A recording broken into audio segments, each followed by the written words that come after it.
Hello everybody, Mike from the Rewatch Project with Hannah and Mike podcast here, and I am back with another first time watch reaction for a classic era episode of Doctor Who, specifically the second part of the Land of Giants serial Dangerous Journey. So I'm a lifelong Star Trek and Star Wars fan who has never watched classic Doctor Who before.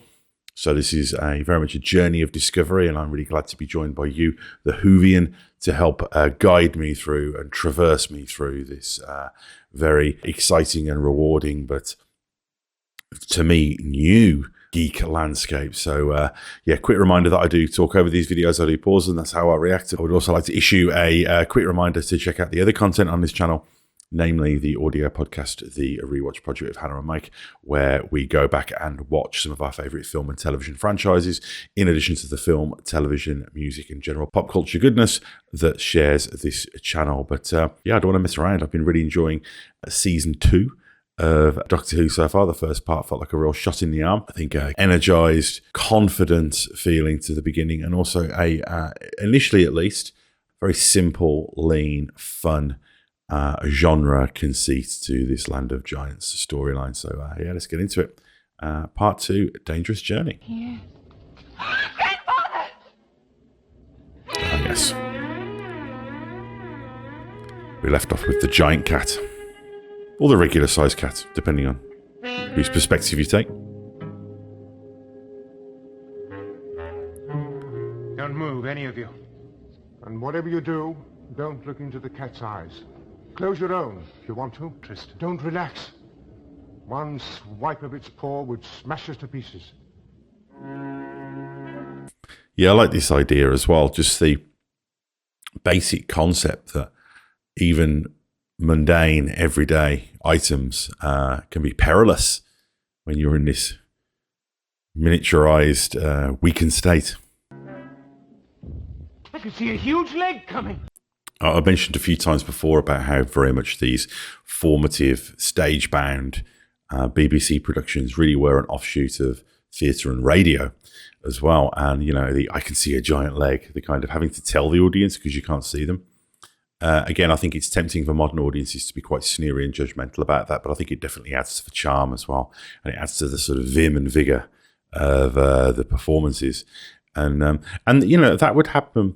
I mean, I remember seeing Star Trek in the 90s where, there'd be lots of battles happening that we would see the perspective of characters watching them on a screen, so we didn't actually have to cut away to these expensive special effects sequences. So, this is still a issue in the more modern era of genre budget filmmaking and television making. Sorry. It's all right, this way, quickly. What puzzles me is how cool you are. It's nice that you're getting a little bit of almost character development for these secondary characters. It's nicely played. I don't feel guilty, if that's what you mean. Oh, what's the use? Look, Smithers, I know what you put into the experiment. Smithers. I'll put his briefcase in the lab first. Oh dear. They just keep getting in the things that are central to the plot, don't they? What's the hurt? Motion sickness. Of course, it had to happen to us. Of all the places to pick, we had to choose one that was movable. It's nice that they acknowledge that.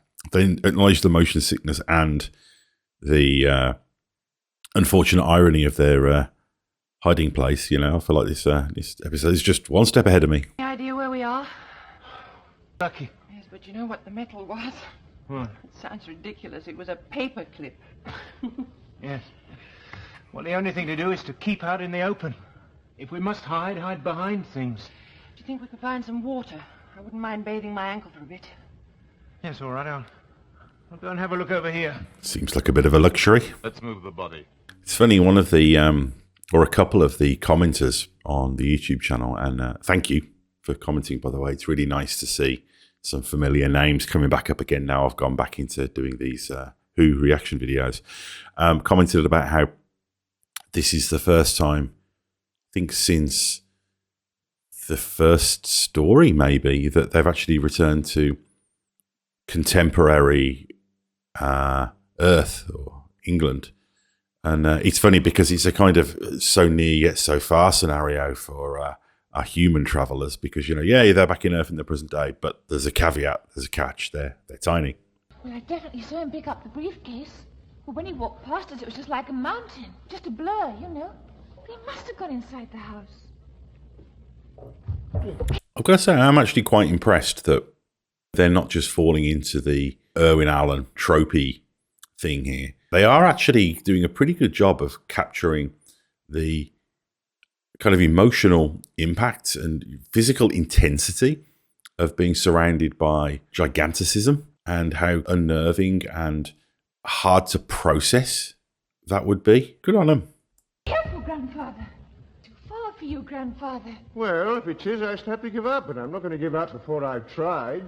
And remember, Good on you, must Doc. think of the other two. They must be constantly reminding themselves they're only one inch high. There's only the two of us to help them. Wow, that's a big character development. Very altruistic compared to the pragmatist of early season 1. Good on him. You see what this is? A book of litmus papers. How often have I held a piece of litmus paper in my fingers? Gentleman always has a tissue or handkerchief, and litmus paper as well. Gosh, yeah, that takes me back to science class at school. Oh, well. No, I haven't. I wish I had. Another great use of the foreground, background framing, to sort of make the most of having the dual performances in without too much cutting or need for wide frame. Yes. All we got to do is find a piece of string and get down to ground level. If we could find enough of those paper clips, we could string them together and make some sort of a ladder. Yes, that's an idea. Let's do it, hey? Foreshadowing. Don't let's give up. I'm not giving up.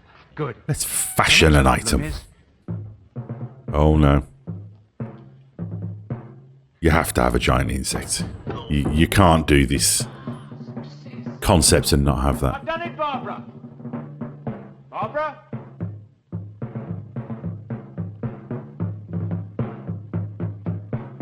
Oh dear.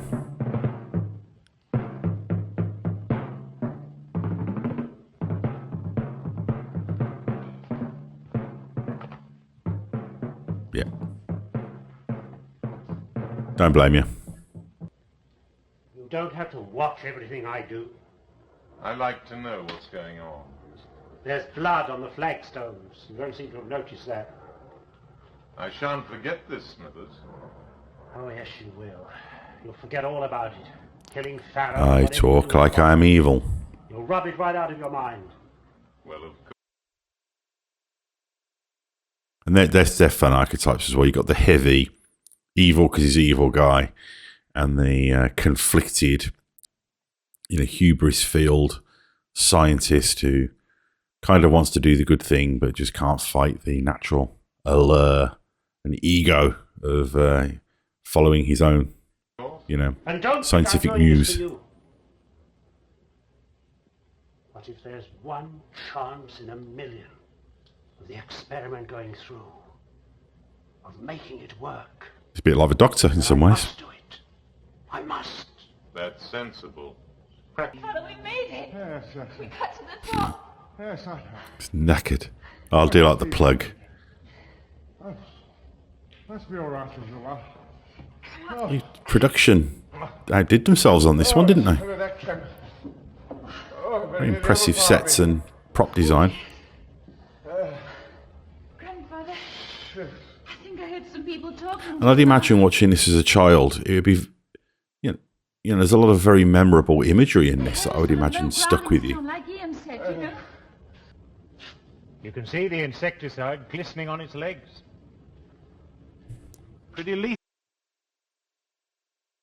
I love that she's like, where is it? What happened to it? And it's like 2 feet away over here. But again, you've got to cut these productions a little bit of slack. That fly must have died the moment it landed. Stop it. acts as a sound box. It's increasing the volume of your voice. Well, how far can we expect our voices to carry? I don't know, Susan. Well, if we shout very loud, will Science. the people hear us? No, Susan, no. Our voices are much too high. It's a different frequency altogether, my child.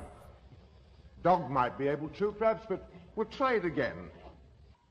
Or they're going to get attacked by a dog now. Is every episode going to end with a different household pet attacking them? It's going to be a gerbil at the end of the third episode. Susan, we're up here. Hello up there! It's got to hope nobody runs the tap. Let's go and get this muck off our hands. There's a sink in the lab. Oh, okay. Called it. No gerbil, Someone in but the room. There was running water. Someone's come back into that room. Go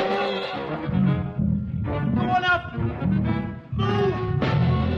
Like the low frequency of them talking. That's a nice touch.